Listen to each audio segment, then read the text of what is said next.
Pemkot Malang hapus mudik gratis demi efisiensi anggaran. Aplikasi deteksi wajah untuk antisipasi tiket kereta api palsu. Permintaan tinggi, stok minyak kita menipis jelang Ramadan.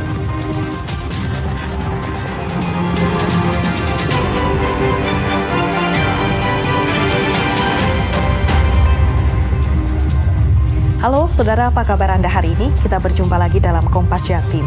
Selain 3 informasi utama tadi, tim redaksi kami telah menyiapkan sejumlah informasi yang penting dan inspiratif lainnya. Bersama saya Vina Putri, kita jelang Kompas Jatim di Kompas TV, independen terpercaya.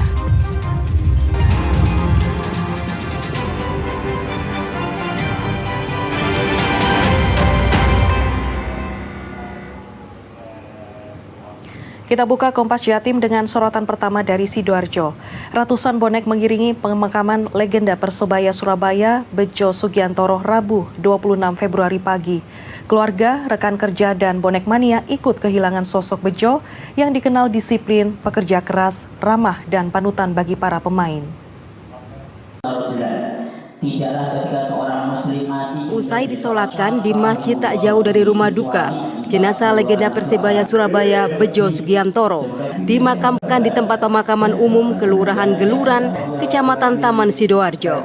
Tak hanya keluarga, tetangga, rekan kerja, kerabat dekat dan ratusan bonek ikut berduka cita mendalam dan mereka mengantarkan Bejo hingga peristirahatan terakhir. Pelatih kepala Delta Sidoarjo itu meninggalkan seorang istri dan 3 anak. Salah satunya Rahmat Irianto, pemain andalan Persib Bandung. Di mata sahabatnya, Bejo adalah sosok panutan bagi pemain muda. Almarhum disiplin di luar maupun di dalam lapangan. Dia kan orang yang dedikasinya untuk sepak bola luar biasa, super keras, disiplin dan itu. Ya, apalagi sebagai pemain belakang, dia pantang untuk dilewati oleh tim pemain lawan. Sama-sama mengantar Persibaya juara Liga 2004. Ya. Itu apa? Waktu itu kesan soalnya. Ya mulai 97 ya. Pertama sama-sama 97, habis itu juara lagi di 2004. Ya banyak suka dukanya di situ. Supporter Persebaya Surabaya atau bonek merasa sangat kehilangan karena sosok legenda sepak bola yang dikenal ramah kepada siapapun dan perhatian terhadap sepak bola Indonesia. Kita ingin semua teman-teman hadir ini untuk memberi sabda terakhir. Kita apa ini.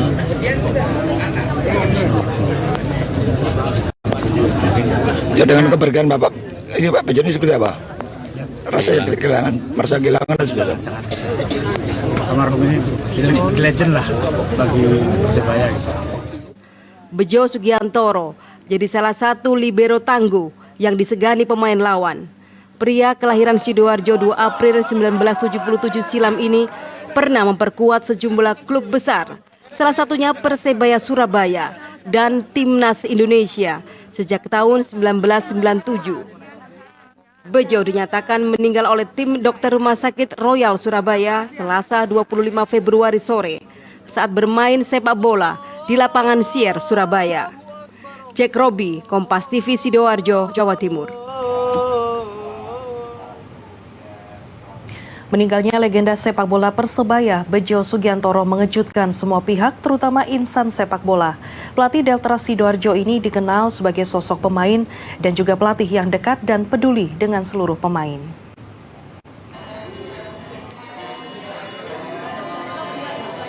Meninggalnya legenda sepak bola Indonesia, Bejo Sugiantoro, pada saat bermain bola pada Selasa sore tadi cukup mengejutkan sejumlah pihak. Ayah dari pemain belakang Persib Bandung, Rahmat Irianto ini dinyatakan meninggal dunia usai sempat menjalani perawatan intensif tim dokter rumah sakit. Sejumlah mantan pemain Persebaya seperti Mustaqim, Mursyid Effendi, manajemen Persebaya, mantan penjaga gawang Timnas Primavera, Kurnia Sandi, serta pemain yang pernah bermain di Persebaya dan kini tengah bermain di Delta Sidoarjo, Randy Irawan, nampak turut mendatangi rumah duka Bejo Sugiantoro di kawasan Geluran, Kecamatan Sidoarjo. Para teman dan kerabat menyatakan terkejut dengan meninggalnya pemain yang lahir di Sidoarjo 47 tahun lalu ini. Salah satunya adalah Mustaqim yang pernah menjadi asisten pelatih di Persebaya bersama Bejo. Menurutnya, Bejo merupakan sosok pemain dan pelatih yang disiplin dan selalu peduli dengan tim. Bejo adalah pelatih yang humble, ya, sederhana, tidak banyak omong, tapi bertanggung jawab dengan profesinya. Dan beliau merasa kehilangan juga dengan adanya Coach Bejo. Yang pertama, beliau adalah sebagai pemain legenda. Kedua, sebagai pelatih, dia juga bisa berkomunikasi dengan pemain-pemain, terutama pemain lokal, dan kadang-kadang juga sekamar dengan saya, banyak diskusi soal agama, dan dia merasa kehilangan Tak hanya Mustaqim, mantan pemain Persebaya dan juga pemain Delta Sidoarjo yang pernah diasuh oleh Bejo di dua klub tersebut menyatakan keterkejutannya. Menurutnya, selama menukangi Deltras pada musim ini, Bejo tampak sehat dan tidak pernah mengeluhkan tentang kesehatannya. Bapak Bejo kental dengan Persebaya, dia legenda Persebaya juga. Tadi pertama dihubungi, kita sempat kaget juga, karena juga harus menghubungi keluarga dari istri, Rian juga tadi. Jadi awalnya memang Deltras ya, pertama kali untuk menangani di sekolah di lapangan. Usai dimandikan, jenazah terlebih dahulu diinapkan di rumah duka. Almarhum Bejo Sugiantoro sendiri akan disolatkan di masjid terdekat dan akan segera dikebumikan di tempat pemakaman umum di Desa Geluran, Kecamatan Taman Sidoarjo pada hari Rabu. Jack Robi, Kompas TV, Sidoarjo, Jawa Timur.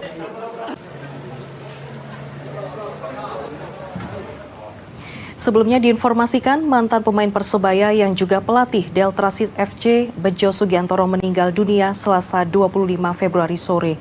Mantan pemain timnas Indonesia itu dinyatakan meninggal dunia saat bermain sepak bola di sebuah lapangan di Surabaya.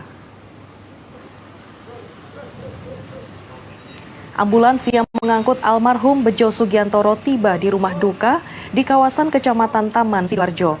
Mantan pemain Persebaya ini tengah bermain sepak bola di sebuah lapangan di kawasan Surabaya Selasa 25 Februari sore. Saat babak kedua, tiba-tiba Bejo kolaps dan terjatuh. Ayah 3 anak ini langsung dilarikan ke rumah sakit terdekat. Usai menjalani perawatan intensif pada pukul 17:20 Selasa 25 Februari sore, tim dokter rumah sakit menyatakan Bejo meninggal dunia.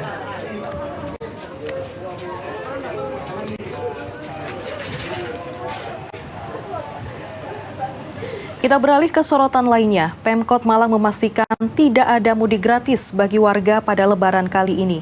Selain untuk efisiensi anggaran, saat ini Pemkot melalui Dinas Perhubungan fokus pada penataan parkir di kawasan Kayu Tangan. Tidak adanya mudik gratis pada momen Idul Fitri kali ini disampaikan Kepala Bidang Transportasi Dinas Perhubungan Kota Malang, Minto Raharjo. Peniadaan mudik gratis kali ini selain karena adanya efisiensi anggaran, juga disebabkan Pemkot Malang fokus pada penataan lahan parkir di kawasan Heritage Kayu Tangan. Dinas Perhubungan Kota Malang tidak menganggarkan dan merupakan bagian dari efisiensi anggaran. Meski tahun ini tidak ada mudik gratis, Dishub sendiri tidak mengadakan mudik gratis. Namun Dishub siap mendukung jika ada pihak swasta yang akan mengadakan program mudik gratis. Kegiatan mudik gratis masih sebentar ditunda dulu. Insya Allah tahun depan ada lagi. Karena memang dari prioritas anggaran kemarin Dinas Perhubungan untuk mudik gratis masih belum ada. Itu sih Mas, anggaran utamanya dan juga termasuk bagian dari efisiensi juga. Sebelumnya setiap tahun Pemkot Malang melalui Dinas Perhubungan rutin menggelar mudik gratis bagi masyarakat. 10 armada bus disiapkan oleh Dishub untuk memfasilitasi warga yang akan pulang kampung ke berbagai kota di Jawa Timur. Setiap tahunnya, program mudik gratis tersebut selalu diminati warga. Dari Prasetyo, Kompas TV Malang, Jawa Timur. Saudara, PT Kereta Api Daerah Operasi 9 Jember memberlakukan aplikasi Face Recognition atau pindahkan wajah calon penumpang. Aplikasi ini untuk mengantisipasi tiket palsu dan antrian panjang di masa angkutan Ramadan serta arus mudik dan balik lebaran. PT Kereta Api Daerah Operasi 9 Jember menerapkan aplikasi Face Recognition atau aplikasi deteksi wajah di lokasi boarding calon penumpang. Aplikasi ini akan memindahkan wajah calon penumpang ke lokasi pintu boarding. Jika identitas diri sesuai, pintu masuk stasiun otomatis akan terbuka. Calon penumpang tak perlu mencetak tiket kertas secara fisik sehingga tidak membutuhkan waktu lama memasuki area keberangkatan. Aplikasi ini juga mengurangi antrian panjang, termasuk antisipasi peredaran tiket palsu atau yang tak sesuai identitas calon penumpang. Aplikasi Face Recognition telah digunakan 77.800 penumpang di Jember. Diharapkan di masa angkutan Ramadan dan arus balik maupun mudik lebaran dapat mengurangi antrian panjang dan efisiensi waktu. Memberikan kemudahan untuk pengguna layanan transportasi kereta api, di mana penumpang tidak perlu lagi mencetak tiket secara fisik. Tinggal penumpang masuk dan scan wajah pada gate boarding di keberangkatan stasiun. Cukup memudahkan ya, karena apalagi kalau pas lagi peak season pasti kan rame banget antriannya. Terus kalau ada memindai ini itu membantu banget, lebih cepat juga dan mengurangi antrian. Tadi nggak sempat antrian. Sebelumnya, saudara, pemesanan tiket untuk arus mudik maupun arus balik di wilayah Daup 8 Surabaya terus meningkat. Tercatat 131.000 lebih tiket terjual dan terbanyak untuk keberangkatan 28 Maret 2025 serta 6 April 2025 atau 5 hari pasca Lebaran. PT KAI Daup 8 Surabaya menetapkan masa angkutan lebaran dimulai 21 Maret hingga 11 April 2025. Ada 131.167 tiket mudik dan balik lebaran untuk keberangkatan dari stasiun di wilayah Daup 8 Surabaya telah habis dipesan. Jumlah pemesanan tiket ini terus meningkat dengan rata-rata mencapai 10.000 tiket setiap hari. Manajer Humas PT KAI Daup 8 Surabaya, Lukman Arif, menyatakan puncak arus mudik diperkirakan terjadi pada 27 Maret 2025 atau 3 hari menjelang Lebaran. Sementara arus balik Lebaran diprediksi puncaknya terjadi pada 6 April 2025 atau 5 hari setelah Lebaran. Dari data yang ada sementara ini, masyarakat paling banyak melakukan perjalanan di Daup 8 Surabaya itu pada tanggal 28 Maret 2025 atau H-3. Sedangkan penumpang yang berangkat di masa arus balik terbanyak di Daup 8 Surabaya terjadi di H+5 Lebaran atau tanggal 6 April 2025. Tujuan terbanyak penumpang di masa angkutan Lebaran yaitu ke Jakarta, Bandung, Yogyakarta, Jember, dan Banyuwangi. Pemesanan tiket ini bisa dilakukan secara online melalui aplikasi Akses by KAI dan situs resmi penjualan tiket lain. Mahendra Triginanjar, Kompas TV, Surabaya, Jawa Timur. Harga cabai tembus Rp90.000 hingga Rp95.000 per kilogram. Akan hadir usai jeda berikut ini, tetaplah bersama kami.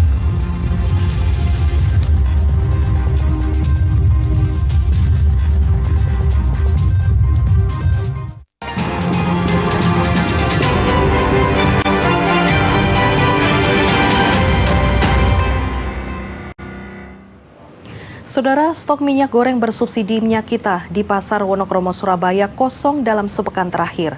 Kondisi ini terjadi karena permintaan tinggi jelang Ramadan. Pasokan minyak goreng bersubsidi Minyak Kita telah dikirim pekan lalu. Namun tingginya permintaan masyarakat jelang Ramadan membuat Minyak Kita ludes di pasaran. Apalagi harga minyak goreng bermerek dan curah lebih mahal daripada Minyak Kita yang hanya Rp16.000 per liter. Menurut pedagang, stok Minyak Kita yang biasanya habis hingga 10 hari, kini ludes dalam waktu 5 hari. Pedagang tidak bisa menambah pasokan karena adanya ketentuan pembatasan stok oleh pemerintah.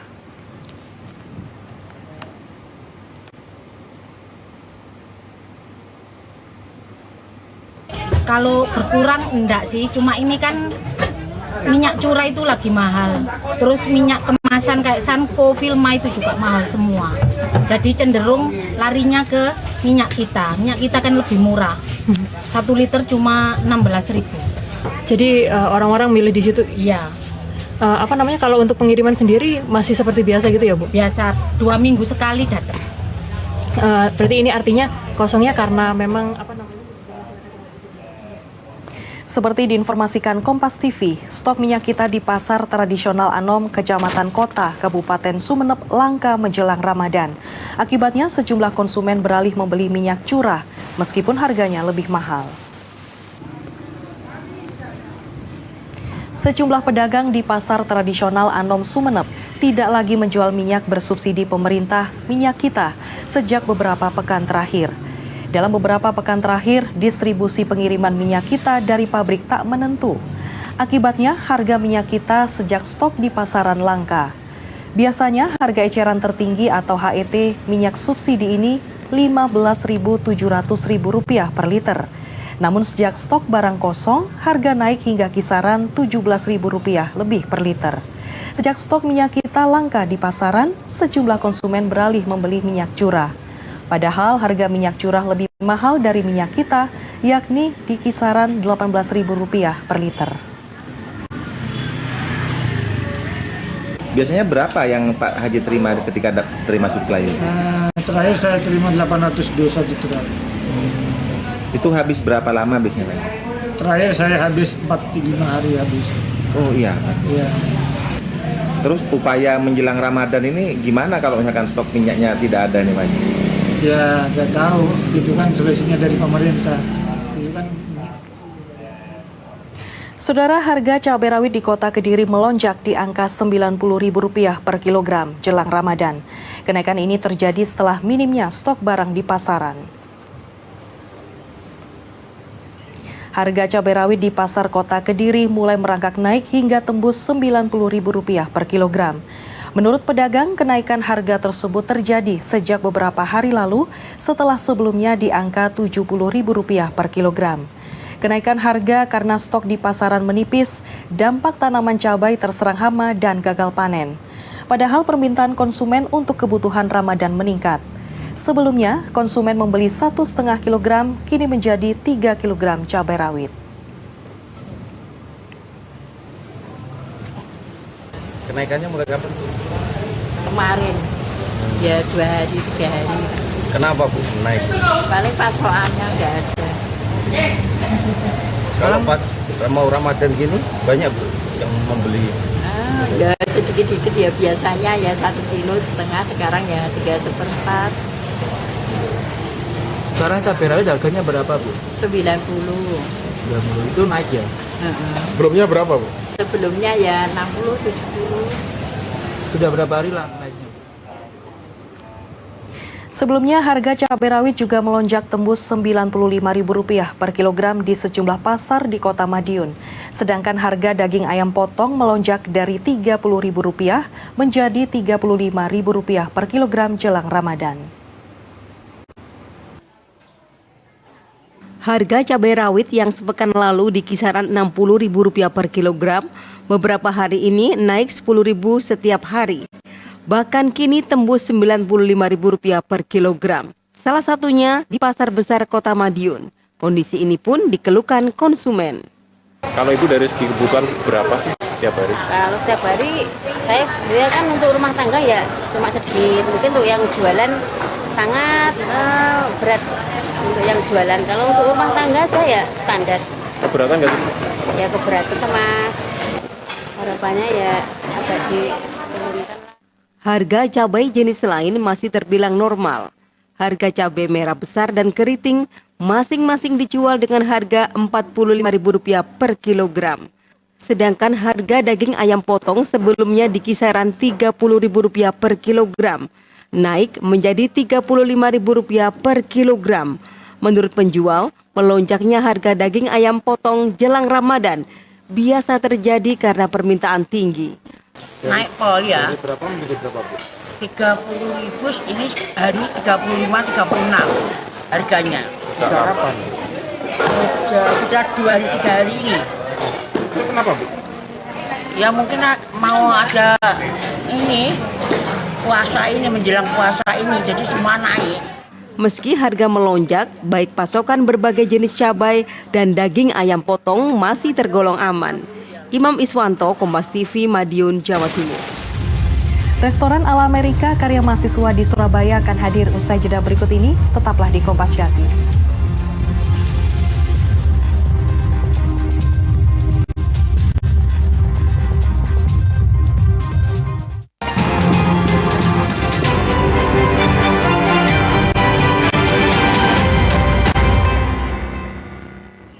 Saudara, sekelompok mahasiswa di Surabaya sukses mengelola restoran berkonsep ala Amerika zaman dulu.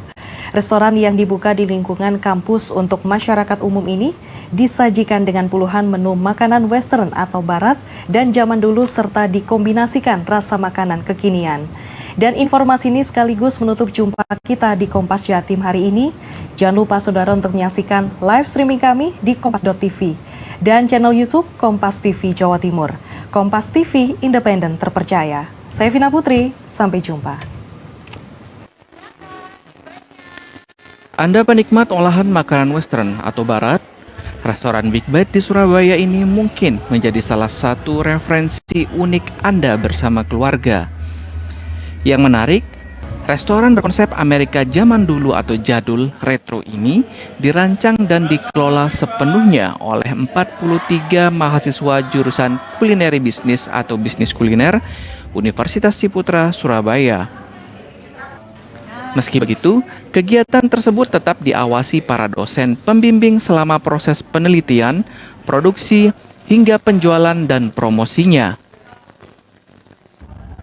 Selain bernuansa retro atau jadul ala negeri Paman Sam, lengkap dengan pernak-pernik hingga aksesoris pelayan, restoran ini juga menawarkan ragam macam olahan makan dan minum western atau barat yang dikombinasikan dengan rasa kekinian yang banyak digemari kaula muda. Dan kenapa kami mengangkat tema retro ini?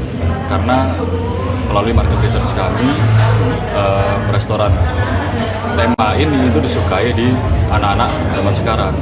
Dan restoran tema Amerika ini menyediakan menu yang bisa dibilang timeless dan dapat cocok di semua kalangan.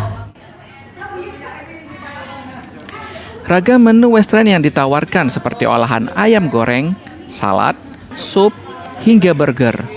Satu yang menarik perhatian yakni chicken burger jumbo dengan ukuran tinggi dan diameter lebih dari 15 cm. Nostalgia ala-ala Amerika nggak sih? Sangat sih, karena di sini memang mereka membentuk ambience-nya itu jadi retro Amerika. Juga dipasang lagu-lagu yang retro-retro, lagu-lagu jadul, terus juga dari konsep makanan, dari konsep desain itu benar-benar merepresentasikan retro Amerika. Resto ini buka dari hari Senin sampai Jumat, mulai dari pukul 8 pagi hingga 3 sore. Harga yang ditawarkan pun cukup beragam, mulai dari Rp20.000 hingga ratusan ribu rupiah tergantung menu dan paketan makan yang dipesan. Alfian Rahman, Kompas TV Surabaya, Jawa Timur.